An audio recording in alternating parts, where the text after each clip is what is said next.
What is up, everybody? Welcome into the show and a happy Thursday to all of you. You're watching the 49ers Report. My name is Chase Sr., and as always, no matter where you are, how you're tuned in, thank you so much for making today's show a part of your day. Lot to get into here as we just had a bunch of breaking news come across the wire. We have a major update on Fred Warner going into this divisional round game against the Seahawks, and Sam Darnold is injured. He's been dealing with an oblique injury. He felt something in that oblique when he was throwing earlier this week. So Drew Lock, the backup quarterback, getting reps for the Seahawks on this Thursday, just a couple days away from this game getting underway. We'll talk about that as well, in addition to the entire Niners injury report.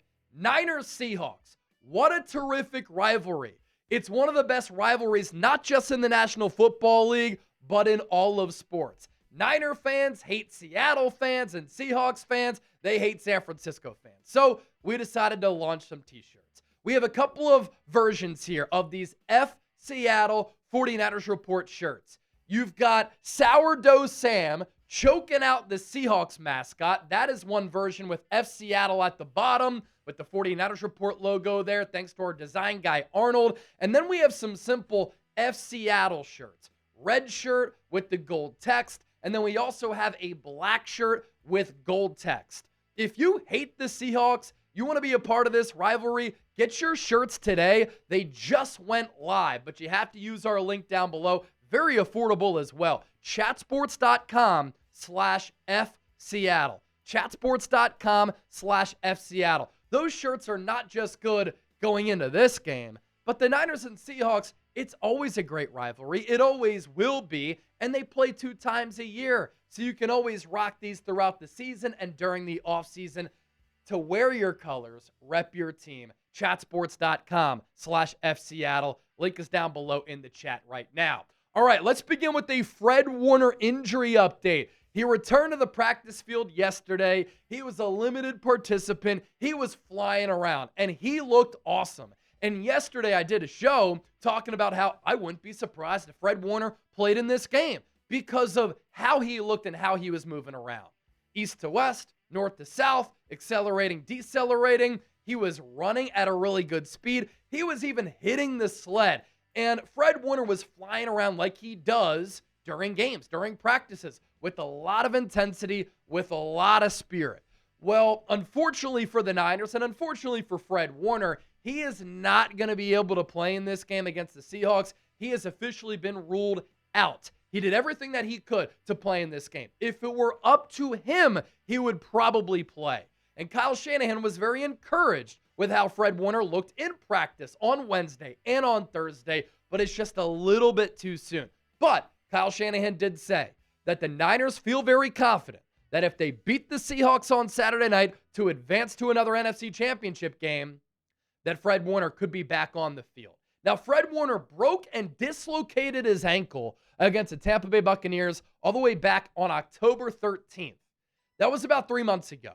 And at the time of the injury, it was deemed season-ending. Nobody really thought there was a possibility that Fred Warner could come back this season. But he's been rehabbing for multiple hours every day. The foot has been elevated when he's been resting. He's been spending a lot of time in the hyperbaric chamber. He was doing some running early in the rehab process on the underwater treadmill. He's been doing everything that he can do to potentially return this year. And on Tuesday, the Niners opened up his practice window. And when the Niners did that, Shanahan had said the plan is for him to return for the NFC Championship game. But then some people around the team were saying, wouldn't be surprised if Fred Warner plays on Saturday night. And when I watched the videos of Fred Warner, I kind of came to the same conclusion, right? That it wouldn't shock me if number 54 was rocking a white Niners jersey against the Seahawks in this rivalry game.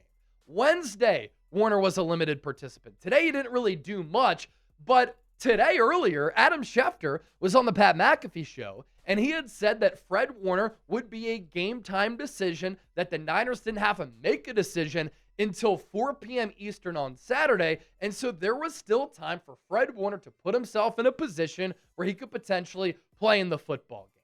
Now, we saw the images of Fred Warner practicing with the Niners on Wednesday, and it was just amazing what he was doing out there And this is him even hitting the sled. Now, a couple tweets went viral from some people saying, he's favoring that leg. And then another angle came out, and he really wasn't favoring a leg. It more so came down to technique.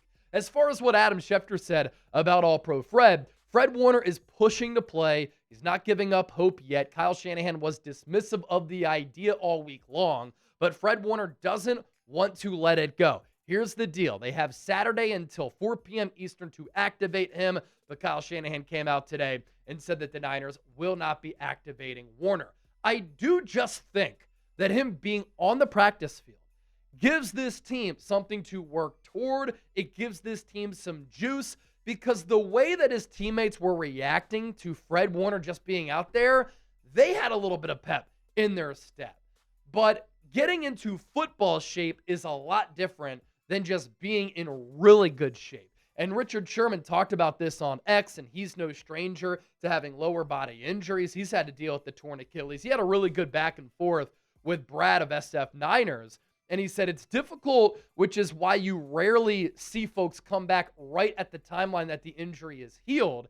Fred Warner has done everything in his power to be as conditioned and prepared as he could be, but getting your muscles and body back into condition to play high-level football, it's difficult. On top of that, trying to build trust fully without taking live reps is a tall task. If anybody can do it, it's Fred Warner, but it's a lot to ask in a week.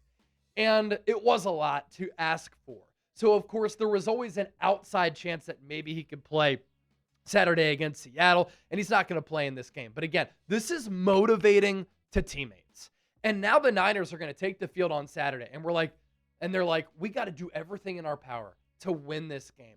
Empty the tank, go all out to give Fred Warner an opportunity to make a heroic return in the NFC title game if the Niners can advance, of course. And Fred Warner in 2025, before that injury in Week 6 against Tampa Bay, he was once again playing at an all-pro level. This guy is one of the best players in the history of football. He had an overall PFF grade of 93.2 pre-injury, number one among off-ball linebackers, a run defense grade of 91.3, fourth, and a coverage grade of 91.5. That was also best among all linebackers.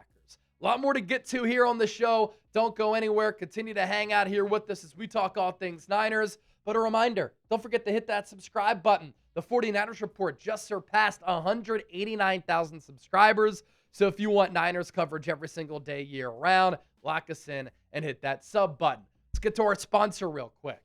Today's 49ers Report is brought to you by Prize Picks. Whether you're starting a new routine or you're making player picks for the first time, trying something new can be hard. But in life and on Prize Picks, it always feels good to be right. With high-pressure playoff matchups every weekend and elite hoops action almost every night, the action never stops, and Prize Picks lets you take control. New feature alert, Prize Picks now has early payouts. If your player gets off to a hot start, you now have the option to cash out of those winnings before the game even finishes. You can also find your community on Prize Picks. With the new social feeds feature, you can share Prize Picks with your friends and copy lineups from winners with a single click. Copy lineups you like or use them as inspiration for your own picks. You can even follow Prize Picks partners like us and tail or fade our picks with just one click. As you look ahead to the divisional round, Prize Picks has a phenomenal deal, and this will go live late on Saturday afternoon. So wait to submit your picks until then. 99% off CJ Stroud max discount. The more or less is a half passing yard, meaning all CJ Stroud has to do is throw for more than 1 yard, and that's an automatic win on your lineup. Download the Prize Picks app today. Use the code CLNS to get $50 in lineups after you play your first $5 lineup. That's code CLNS to get $50 in lineups after you play your first $5 lineup. Prize Picks, it's good to be right. So with Fred Warner not playing in this game, the general, Eric Kendricks, going to start at linebacker for San Francisco, and he played so well against the Philadelphia Eagles in the wild card round, and hopefully he can do the same against Seattle.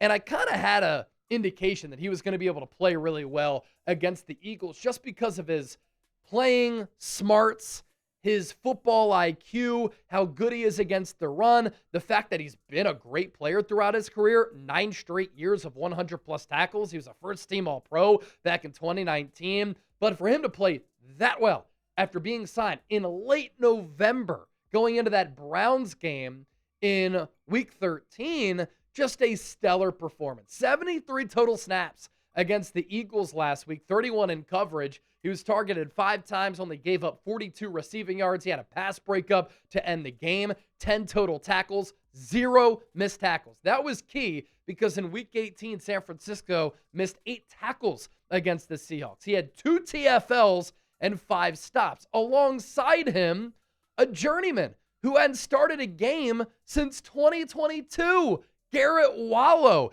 He was claimed off the Broncos waivers in December, so even after Eric Kendricks, and he led the Niners with 11 tackles and a pass breakup. I thought he showed some good range from left to right, and there were times where Wallow and Kendricks were getting their teammates in front of them set up along the defensive line. Johnny Holland and Robert Saleh. That is a sign of great coaching, where you have these players, you're down to your 5th, 6th, and 7th linebackers. You're in a pinch knowing that they have to get ready to play, having not been with this team for a long time, and they end up playing really good ball for San Francisco. Just an incredible story.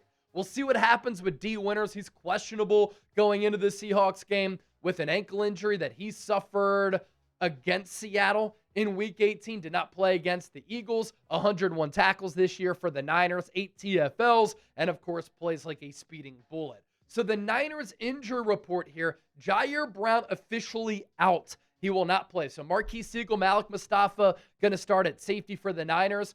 Fred Warner officially out. Ricky Pearsall questionable, although he said on Wednesday that he believes that he can play. He's everything to this Niners offense outside of Trent Williams and Christian McCaffrey because of his ability to beat you if you're playing zone, man, take the top off of the defense. Luke Gifford with this quad, he's questionable. And then D. Winters there, as I mentioned. And how about this? So Sam Darnold is now questionable for Saturday night because of an oblique injury. Earlier this week, he was throwing and he felt a little bit of a pop in his oblique. So on this Thursday, January 15th, his backup quarterback, Drew Lock, ended up getting some reps with the starters. Now, Sam Darnold did say after practice that he believes this is minor, and he said there's a very small chance that he does not start and play in this game. But think about the functional mobility of the oblique and how important it is for a quarterback, right?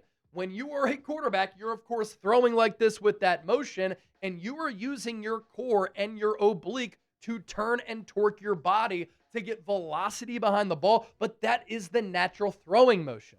So this is a big injury for Seattle. They're coming off this bye week. That bye week is supposed to allow you to get healthy. Sam Darnold throwing against air, felt something in his oblique. And even if he does play in this game, will he be impacted by that injury? We will see. This is major developing news going into this divisional round matchup. Don't forget to give me a follow on my social media pages, X, Instagram, TikTok, at Chase_Senior. I'm giving you so much Niners content on all those pages. I just started that TikTok page, and it's been humming of late. You can also find me on Facebook, Chase Senior Chat Sports. A lot of my coverage has been popping off over there as well.